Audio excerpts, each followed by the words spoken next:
Success చాలా గొప్పది. అది డబ్బు పెడితే దొరకదు. సక్సెస్ అనేది ఎంతో ఎనర్జీ ఇస్తుంది, భవిష్యత్తుకి భరోసాని ఇస్తుంది. ఈ రోజుల్లో నిర్మాత ఒక విజయం సాధించడం అంత తేలికైన విషయం కాదు. నిర్మాతను అందరూ ఒక దేవుడిలా చూడాలి. ఇప్పుడు తెలుగు సినిమా స్థాయి పెరిగిపోయింది. ప్రపంచవ్యాప్తంగా మన సినిమా గురించి మాట్లాడుకుంటున్నారు.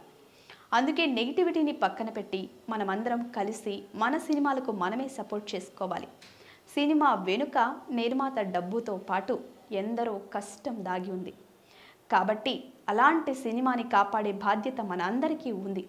డాకు మహారాజ్ సినిమా విషయానికి వస్తే శ్రద్ధా శ్రీనాథ్ గొప్ప నటి. కళ్ళతోనే అద్భుతమైన భావాలను పలికిస్తారు. ప్రజ్ఞా జైస్వాల్ ఎలాంటి పాత్రలోనైనా ఒదిగిపోతారు.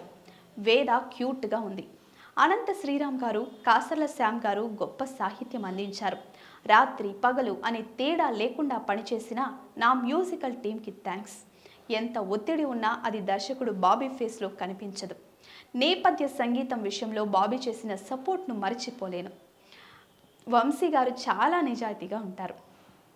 సినిమా విషయంలో ఆయన జడ్జ్మెంట్ కరెక్ట్గా ఉంటుంది. సితార, హారిక, హాసిని బ్యానర్స్ హిట్ కొడితే నాకు చాలా సంతోషంగా ఉంటుంది. వంశీ గారు మరిన్ని విజయాలు సాధించాలని కోరుకుంటున్నాను.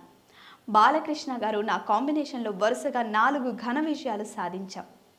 ప్రతి సినిమాలో బాలకృష్ణ గారు నట విశ్వరూపం చూపిస్తున్నారు కాబట్టి నేను ఆ స్థాయి సంగీతం ఇవ్వగలుగుతున్నాను. బాలయ్య గారిని ఎప్పుడు చూసినా నాకు పాజిటివ్ ఫీలింగ్ కలుగుతుంది. జీవితాంతం ఆయనకు రుణపడి ఉంటాను. ఈ సినిమాలో బాలయ్య గారిని డిఓపి విజయ్ కార్తిక్ గొప్పగా చూపించారు. విజువల్స్ అద్భుతంగా ఉన్నాయి. థ్యాంక్ యూ అని చెప్పుకొచ్చారు.